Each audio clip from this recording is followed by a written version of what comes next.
Welcome back, happy hookers. Today I'm going to be showing you how to make possibly one of the simplest baby blankets there is. I've made this about 3 times.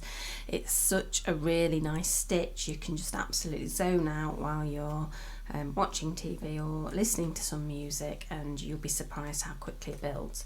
So one of my favourites is James Seabra Innocent Bamboo Rich DK. It's got a really soft feel. It's 50% bamboo and 50% acrylic, which means it will wash, it will withstand a little bit of wear and tear, but it also gives it a bit of a really nice sort of stretchy, squishy feel. Now I pair this with a 4.5mm hook because I find that it just gives it a little bit more room, so that it's not tight, it's nice and drapey and perfect for snuggling. So we're going to be using 2 stitches, the single crochet and the half double crochet, and that's both in US terms. Now there's a couple of ways that you can get started. You can either chain yourself 121 chains, or you can choose to use the no chain foundation way of doing things. Now I prefer this way because when I'm getting into the hundreds, it's quite easy to miscalculate and to miss a chain at the end. Can you hear some crinkling? Yes, that's yarn eater number 1 under the desk as always. So to get started, I'm just going to show you how I do my no chain foundation. So for the half double crochet, you're going to have to chain 3. And then what you're going to do is you're going to start like you would a half double crochet by yarning over, and you're going to insert your hook into that first chain and pull back through. So you've done sort of the first part of the half double crochet. Now before you complete the half double crochet by yarning over and pulling through all 3, what you're actually going to do is we're going to create the chain at the same time. So we're going to yarn over and pull through 1 to create a chain. We're then going to yarn over and pull through all 3. So if you like, this is the top where our half double crochets are going, and this is the bottom where our chains are going. So if we flip this up, can you see? I'm going to just take that out. Can you see what we've got is we've actually got a chain here, a little chain here, and what we're going to do is we're going to yarn over again as if we were doing a half double crochet, and we're going to put our hook through those 2 V's there, and we're going to yarn over and we're going to pull through. We're then going to create another chain on the bottom. Bottom is the left hand side. We're then going to yarn over and pull through all 3 as if we had a half double crochet. So it's almost, I like to work it with it feeding this way, thinking about this is the bottom and this is the top, and all you're doing is, think about it, you're just placing a chain in the very middle of that process. So yarn over, insert into the chain at the bottom, pull right through, create our chain, finish our stitch, yarn over. I actually tip it up to make sure I'm going in the right place. Yarn over, pull back through, create my chain, yarn over, complete my half double crochet, yarn over, into my chain, pull back through, yarn over, create my chain, yarn over, create my half double crochet. And can you see what you end up with? It's fantastic. Is a lovely row of half double crochets all ready to go to begin our pattern. And I tend to I start with a row of half double crochets and I end with a row of half double crochets because it just gives it a really nice little border at the top and bottom. So if you're using this method, do about 120. That's a comfortable size that I like to work my blanket squares. I think it drapes quite nicely over a baby carrier or big enough to kind of wrap around, but by all means, if you do want to make it bigger or smaller, please do. If you are creating rows of chains, you're going to need to create yourself 1 extra chain.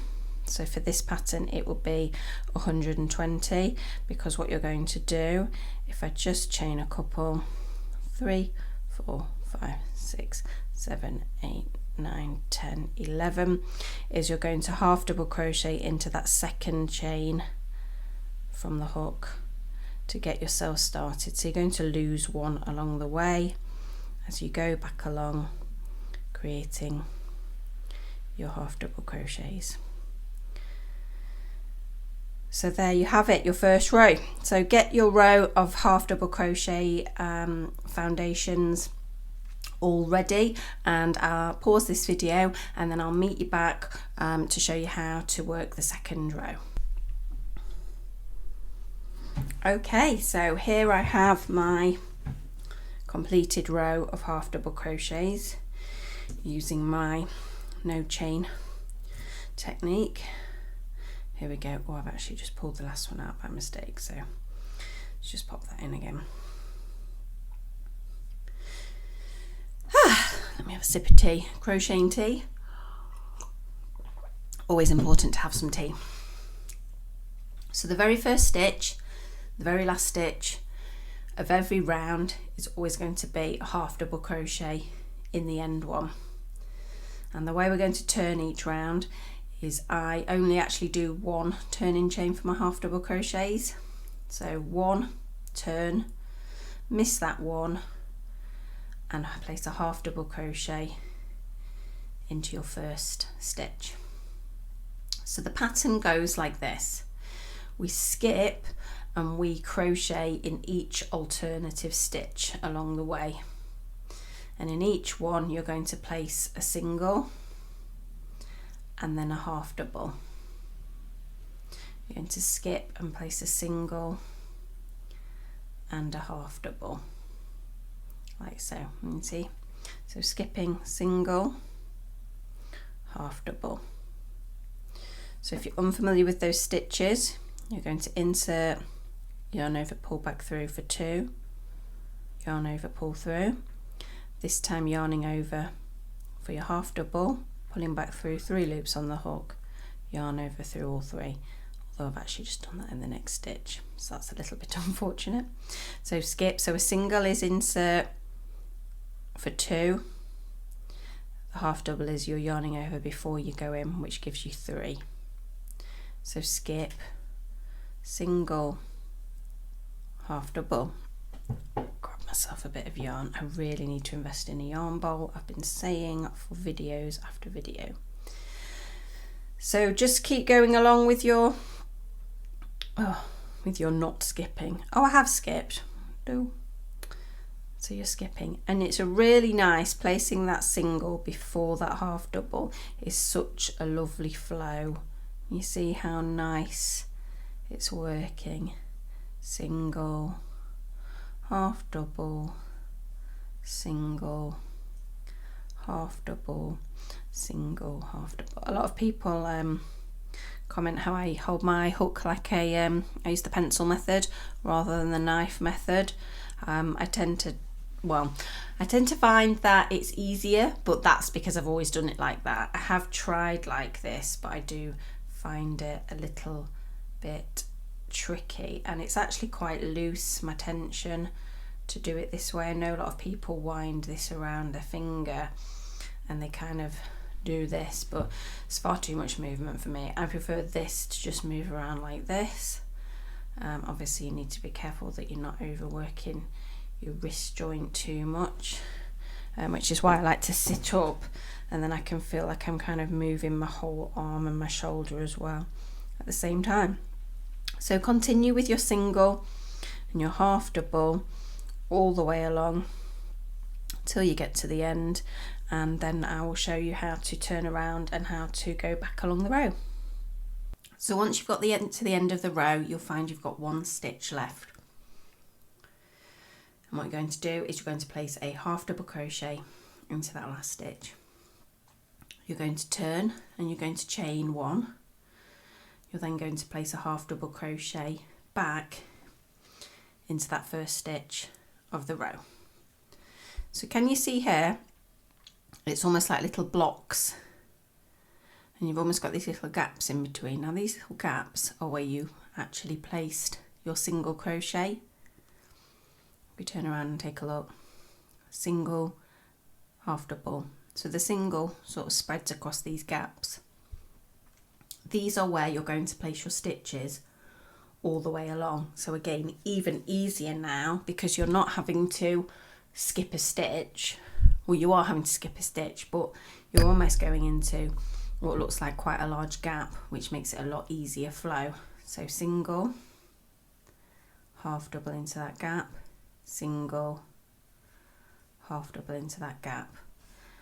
And you're going to continue doing that all the way along until you get to the end. And then you're going to place a half double crochet in that very last stitch, and you're going to chain one.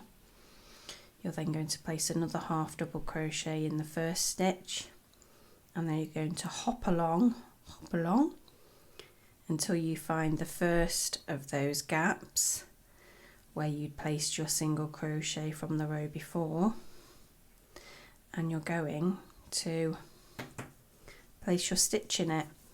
And this is going to build up almost like a nice little excuse me, a nice little square pattern as you go back along, which is also completely fully reversible. So like I said at the beginning, the combination of the slightly larger hook, this soft bamboo blend yarn, the fact that you're placing both stitches into the same place, I think is quicker than placing one stitch in each of the stitches, because you've kind of got the space open and the flow. The combination of the single following into the half double, I think is a really nice, it just feels like it naturally flows. And the fact that all you've got to do is move along until you see that gap, I think this is why this is possibly one of the quickest baby blankets to make. Now, if you went up a yarn and up a hook, you're going to find that this would grow even quicker. Maybe with something like the Bernat baby blankets, I know that they've got some lovely chenille blends, they would work particularly well. But this one, it still has that kind of nice delicate feel, but it's very soft, it's very light, it's not going to be too heavy, but it's still got that nice warmth with that natural fibre. So essentially I keep going and I keep folding it corner to corner until it roughly reaches a square. And then what I would do is I would then place one row of half double crochets all the way along the top. I don't tend to edge it because I don't think it needs it. I think it works perfectly well as it is. So there you have it. There's Crochet and Tea's first take on the baby blanket. So thank you ever so much for watching. Happy hooking, and I'll see you soon. Bye.